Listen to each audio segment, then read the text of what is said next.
Hello and welcome to mad wrestling. Guys, आज हम discuss करने वाले हैं कि किंग कॉर्बिन को पैसों की वजह से किससे अपनी घड़ी बेचनी पड़ी। फिर बात करेंगे स्मैकडाउन की व्यूअरशिप पर और ट्रिपल एच ने WWE सुपरस्टार्स के रिलीज पर क्या कहा। और आखिर में हम बात करेंगे कि विंस रूसो ने रोमन रेंस के हील सुपरस्टार बनने पर क्या कहा। तो चलिए इसी के साथ आज की इस एपिसोड को शुरू करते हैं। किंग कॉर्बिन के लिए अपने ताज हारने के बाद से ही चीजें ठीक नहीं चल रही है।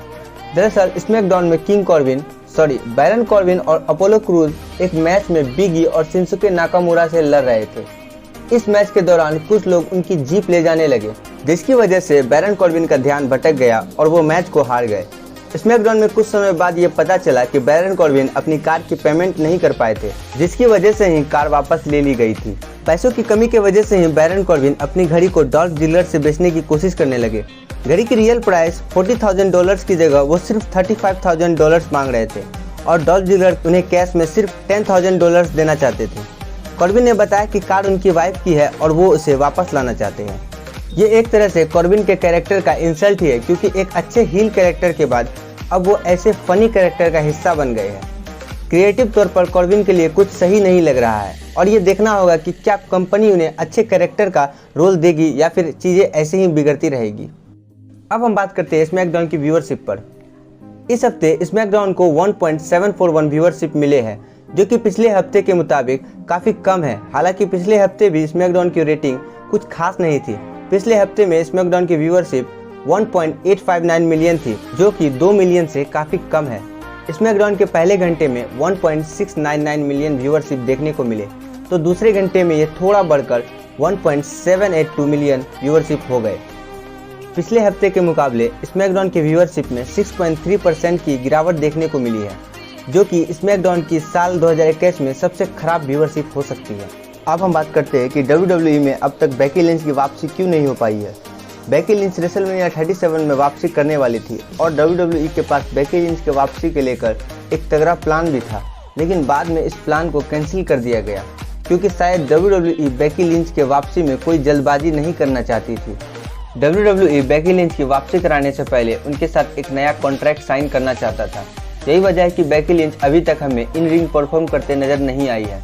आपको बता दूं कि बेकी लिंच हेल इन ए सेल के बैक स्टेज में मौजूद थी, लेकिन वो ऑन स्क्रीन नजर नहीं आई थी। अब हम बात करते हैं WWE सुपरस्टार्स के रिलीज पर ट्रिपल एच ने क्या कहा। पिछले एक साल में WWE ने कई बड़े सुपरस्टार्स को रिलीज किया है। इस साल भी कई बड़े बड़े सुपरस्टार्स को WWE ने रिलीज करके सभी को हैरान कर दिया है कि वो ऐसा क्यों कर रही है। अब ट्रिपल एच ने बताया है कि आखिर क्यों WWE ऐसा कर रही है। ट्रिपल एच ने कहा कि कोविड के कारण ही सुपरस्टार्स के रिलीज पर फैसला लिया गया है। ऐसा नहीं है कि यह काम सिर्फ हमने ही किया है, कई हमारी जैसी कंपनियों ने भी ये मुश्किल डिसीजन लिया है।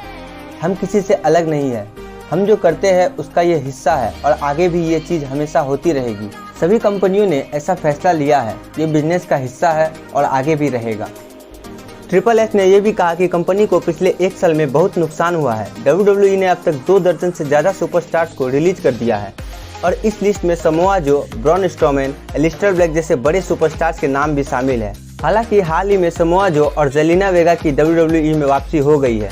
वैसे ट्रिपल एच की डिमांड पर ही समोआ जो को वापस बुलाया गया और समोआ जो इस वक्त हमें NXT में नजर आ रहे हैं। अब हम बढ़ते हैं हमारी फाइनल स्टोरी की तरफ। विंस रूसो जो WWE के राइटर थे, उन्होंने हाल ही में एक पॉडकास्ट में कहा कि रोमन रेंस के हील टर्न का फैसला बहुत देर से लिया गया है।